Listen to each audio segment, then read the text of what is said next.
રાજગરો એમના ખેતરમાં થતો હોય નીદળે. આપણે ખબર છે, અમે એક જગ્યાએ ગયા હતા ત્યારે આપણા ઘરે ઠાકોરજી નહોતા બિરાજતા, અને અમે એ વૈષ્ણવના સગાના ઘરે ગયા, મનોરથ હતો.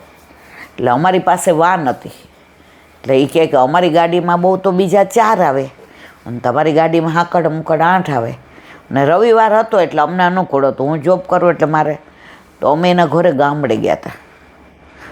તો 11 હતી, હાથે રાજગરો દળ્યો અને એનો ઠાકોરજીને એણે માનભોગ બનાવ્યો. એ કે અમારા ઠાકોરજીને અમારા ખેતરનો જ હજી સુધી આરોગ્ય છે, અને એટલો જ થાય કે ઈલાબેન વરસ અમારા બધાને થઈ રહે ને એટલો જ થાય કે. તો હજી સૌરાષ્ટ્રમાં આ બધું જોવા મળે છે.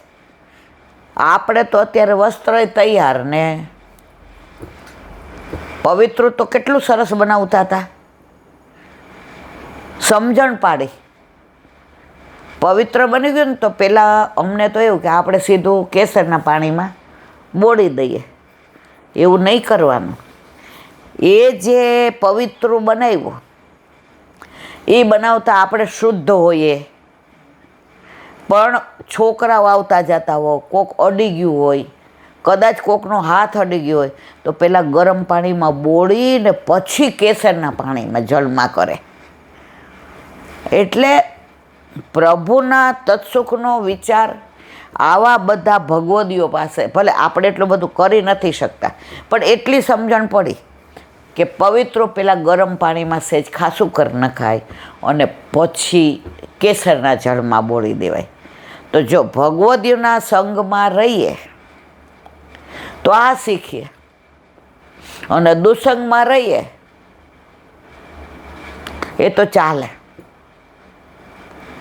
એ ચાલે દુસંગમાં આવે. હા, શરીર કામ નથી કરતું તો વલ્લભ એવું કહેતા જ નથી કે તું તમારું શરીર બરાબર નહીં હોય તો સેવામાં તમે ક્રિયા કરશો, તમે થાકી જશો. આપણે ઓલા રેવાબા 8 યામની સેવા, એણે એની ડેલીમાંથી ભાગ્ય 10 વર્ષે બહાર નીકળાશે, સિવાય કે ગુરુ કોઈના ઘરે પધાર્યા હોય અને એને ખબર પડે તો ઓલા સામેવાળા નો કે ને તોય જાય. એટલે ઘણીવાર મારી બાને કેવડાવે કે ઇન્દુને મોકલજો ને મારે આ જવું છે, તો મારો હાથ પકડીને લઈ જાય. એટલે રિક્ષા સુધી તો લઈ જવું પડે. એટલે પછી મારી બા કહે કે જો એ ક્યાં રેવા બાને કીધું નથી ને જાશે એટલે તું બોલ બોલ ન કરતી. આપણે જરાક સ્વભાવના એવા કે, તો રસ્તામાં મેં કીધું મારી બા તો કહેતી હતી તમને કીધું નથી, ઓલા કાને બેરા એટલે આપણે તો જોરથી બોલીએ, આપણને ત્યારે સમજણ ન પડે. મેં તમને કીધું નથી તોય જવાનું છે, હું જવાની જરૂર છે. એટલે પાછા આમ આમ જુએ. હું કહું તમને કહું છું સાંભળ, ભોજનમાં કહેવાની જરૂર હોય બેટા, ભજનમાં ન હોય. એમાંય મારા ગુરુદેવ આવે છે, મારા ગુરુદેવ તો પગના 10 જોડી તમારા જોડા ઘસાઈ જાય ને તોય પધરામણી નથી કરતા. પુરુષોત્તમલાલજી અમરેલીવાળા ચતુર્ભુજ સ્વરૂપ. હવે અમે તો હાવ નાના, હું તો કેવી 8-10 વર્ષની આવીશ. એટલે આ તો રાજકોટની ઘટના નથી, અમરેલીની ઘટના છે. જે અમરેલી રહેતા હતા અને એ સ્વરૂપને તેજને ત્યારે બહુ સમજણ, પણ એનાથી ને ઓછપાઈ જતા હતા. જોઈએ ને તો હાથ જોડવાનું મન થઈ જાય. અને મારી બાને બ્રહ્મ સંબંધ એનું. એટલે પછી મને કહે મારા ગુરુદેવ આટલા વર્ષે આવે છે બટા, ચલ સખી સોતન કે ઘરે જઈએ, માન ઘટે તો કહાં ઘટે, પીયું કે દર્શન તો પઈએ. હવે એની પરાકાષ્ઠા મારે તમને કેવી છે. રિક્ષા ઊભી રહી, રિક્ષામાં બેહાડ્યા ત્યારે માંડ માંડ મારો હાથ પકડીને બેઠા. વજન જર હરખું અને હું નાની, હું પડી જાઉં એવી રીતે મારા ઉપર વજન. જેવું આવી ગયું એ મને ધક્કો મારીને અંદર વયા ગયા, ન મારો હાથ પકડ્યો. અને હજી મારે પરાકાષ્ઠા કહેવી છે. અંદરથી જે એ કીધું, રેવા તું આવી, હજી મારા રૂવાટા ઊભા થાય છે. હજી રેવા બાને જોયા નથી. હજી તો ડેલી ઓલું ત્યાં હોય ને રહેતા હતા ત્યાં, હજી તો આમ ખોયલું. રેવા તું આવી, મને ખબર હતી તું આવી છે. અરે મારા રોમ રોમ ખડા થઈ ગયા.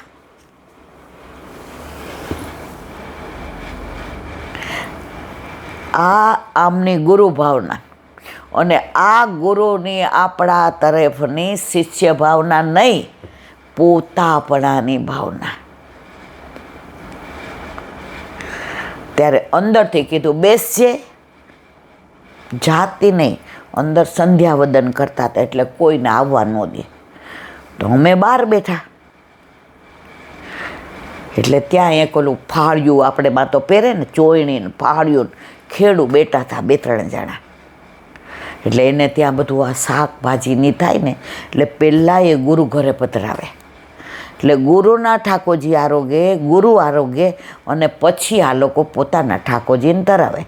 અને કાંઈ એ દિવસે ઠાકોરજીને ધરાવીને આવ્યા હોય ને અહીંયા પધરાવવા આવ્યા હોય તો એ બેઠા હતા. એટલે પછી કે રેવાબેન, તમને તો જોયા વિના ઓળખી ગયા. એટલે રેવાબાઈ જવાબ કેવો આપ્યો, એ કે કરોડો જન્મોથી વિખૂટા પડ્યા હતા, અમે તો ભટકતા હતા. આ ઓળખી ગયા ને એટલે જ અમારો હાથ ગોવર્ધન નાથજીના હાથમાં દીધો. તો હવે ઓળખે નહીં શું કરે? અને દાદાએ પ્રસંગ કીધો 1.5-પોણો કલાકનો. મને તો થોડોક યાદ છે એટલો જ કહું. આવા ભગવદીઓના સંગ મળ્યા છે ને એટલે જીવન રળિયામણું છે. બાકી અત્યારે જીવનની અંદર પ્રભુ આપણા ઘરે ન બિરાજતો હોય તો નિરસ છે, પણ રસો હોય બિરાજે છે ને એટલે રસવાળું છે. આજ બધાને 70-75 થાય એટલે એમ થાય હવે બસ બહુ. આપણને યાદ જ નથી આવતું આટલા વર્ષ થયા. જેવા ઉઠીએ એટલે ઠાકોરજી યાદ આવે, સાંજ પડે એટલે સત્સંગ યાદ આવે, અહીંથી પરવારશો એટલે હોલમાં જવાનું. આમાં તમને ક્યારે યાદ આવે કે મારી ઉંમર થઈ ગઈ? હવે ઓલા દાદાએ વાત કરી એ બધાએ સાંભળવા જેવી છે. એ કે જે ભાગ્યે જ ક્યાંય પધરામણીમાં જાય, કારણ કે ઠાકોરજીને છોડીને હવે અમરેલીથી કાંઈક કોકા વાવની ગાડી જાય. જો ગામને એવું નામ ઓછું યાદ રહે છે, પણ કોકા વાવ કે એવું જ હતું. આ સૌરાષ્ટ્રનું ગામ છે. હવે જેને કોઈ ગામડામાં 3 વર્ષથી વિનંતી હતી કે મારા વાલા પધારો, મારા વાલા. હવે દાદાની ઉંમર થઈ ગઈ હતી એટલે એ દાદા અહીંયા આવી શકે એમ નહોતા. અને પહેલાં આવા વિડીયો કોલે નહોતા. બ્લેક એન્ડ વ્હાઇટ ફોટા હોય તોય આપણને જ ખબર નહીં. એટલે એના દીકરાનો દીકરો આવીને જેને વિનંતી કરી, ના દીકરાનો દીકરો. એટલે દાદા તો કેટલે ઉંમરવાળા હશે, 90-100 વર્ષના હશે. કે દાદા હવે એક પડે એ કે ડેલીની ખડકી ખુલે ને, કાંઠિયાવાડમાં ખડકી કહેવાય. એ કે ખડકી ખુલે ને તો એમ કે આવ્યો મારો વાલો આવ્યો. એ કે એ આવ્યા વિના નો રહે જ નહીં. આવ્યો મારો વાલો આવ્યા વિના.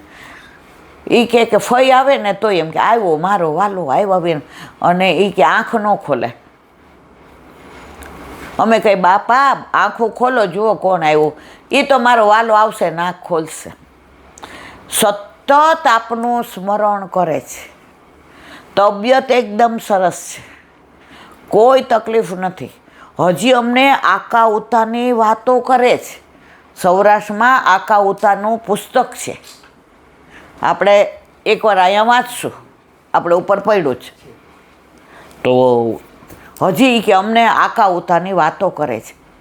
પણ જે અમારી વિનંતી છે કે એકવાર આપ પધારો તો આવ્યો મારો વાલો આવ્યો ને એનો મનોરથ પૂરો થાય. તો ત્યાં એમની પધરામણી હતી, બાકી જાય નહીં. જીવનું કેટલું બધું ધ્યાન રાખે છે ગુરુ. હવે અમરેલી સ્ટેશન ઉપર બેઠા હતા કે ટ્રેન આવે એટલે જાઓ. તો બાજુમાં નગર શેઠ કોક આવ્યો, મોટો વેપારી.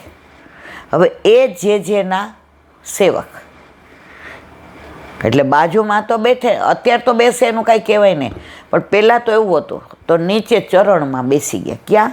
સ્ટેશન ઉપર. એ જમાનામાં સ્ટેશન ઉપર તો પેલી ધૂળ ને ગારા ને એવું બધું હોય, અત્યારના જેવું નહીં. અને ઓલું કોલસાવાળી ગાડી હોય, એન્જિન, એટલે કેવું કાળું કાળું ઉડે. પછી ગાડી આવવાનું ઓલું વિસલ વહી ગઈ ને એટલે પૂછ્યું, જે આપની ફર્સ્ટ ક્લાસમાં છે તો લાવો હું બેસાડી દઉં. જે ટિકિટ બતાવી, હાય હાય થર્ડ ક્લાસમાં જ, આપણાથી થર્ડ ક્લાસમાં જવાય? ના ના ના ના ના ના ના, હું લઈ આવું, હવે ગાડી આવી જશે. આમ બેઠો રે બેઠો રે બેઠો રે.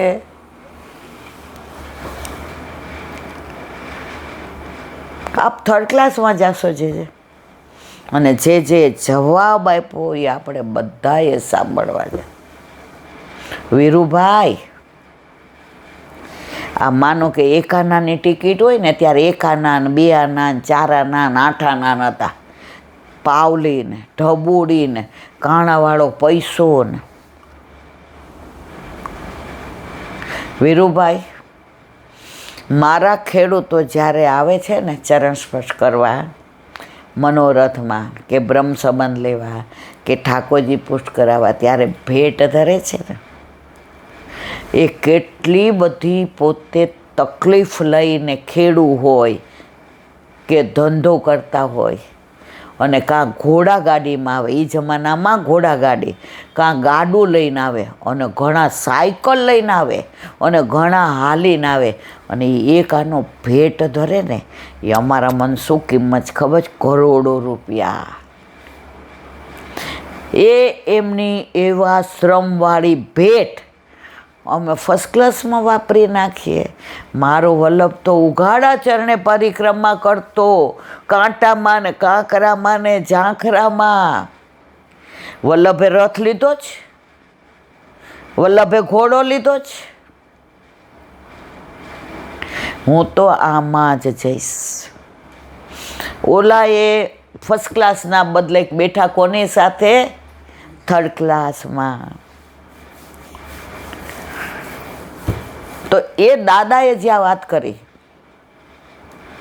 એમાં થોડી હું તો ભૂલી ગયો, હું પહેલેથી રમતિયાળ, મને આ બધામાં કાંઈ બહુ રસ હતો નહીં.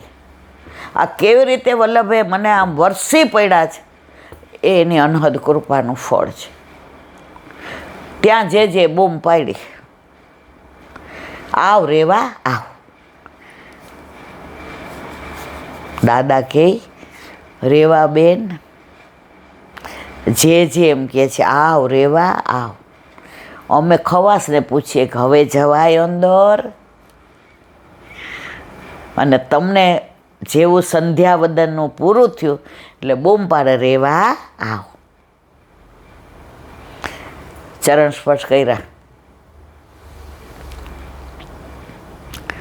મને બૂમ પાડી, બેબી. એટલે પછી આપણે, મારી બાઈ મને દીધા હતા પૈસા, કે મારો બાનું ગુરુઘર. એટલે ઓલા બેને કીધું, સમજો ને બેબી છે, શું કરે સમજો? હજી એટલી જ દોડાદોડ કરે છે.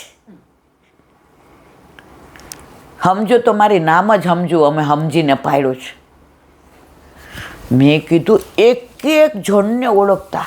હજી એનાથી વિશિષ્ટ કહું, રેવાબાના ઘરે ઠાકોરજી પધરાવી દીધા હતા. એ પાટોત્સવનો દિવસ જેને યાદ હતો. એટલે રેવાબાએ ધીમેકથી કીધું, જેરાજ આ વખતે પાટોત્સવમાં, કે તારી વાત સાચી, તારી વિનંતી મને ગમી, મેં ધ્યાનમાં લીધી, પણ તારા ઠાકોરજીની સાથે અમે કાયમ હોઈએ જ છીએ. કારણ કે તારા ઠાકોરજી પુષ્ટ કર્યા ને એ દિવસે બીજા 2-3 જણના પુષ્ટ કર્યા છે. એટલે બધાના ઘરે પહોંચાય નહીં, પણ તું અટકીમાં સામગ્રી ધરાવ ત્યારે અમારી શોધી લેજે. આ પુષ્ટિ માર્ગ છે.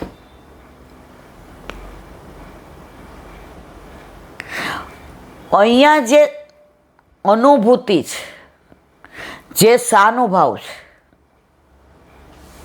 એ પ્રગટ કરે રસ જાય. નાના હતા ને આવું બધું ઘણું થાય, પણ દાજ ચડતી હવે આ વાતો કરીને ઊભા થાય ને તો ઘરે જવાય. શું કામ? ઉમ્ર. અને બીજું કે ઘણા બેનો ગુજરી ગઈ પછી આજે હું આવી એટલે આમ હતું, એટલે જિદ્દી એટલી. પણ જે પુષ્ટિના પિયુષ અમને ગળથુથીમાં પાયા ને, ગર્ભમાં પાયા ને, એ ફલિત થયા. બાકી જીવનું શું સામર્થ્ય કે પુષ્ટિમાં આવે?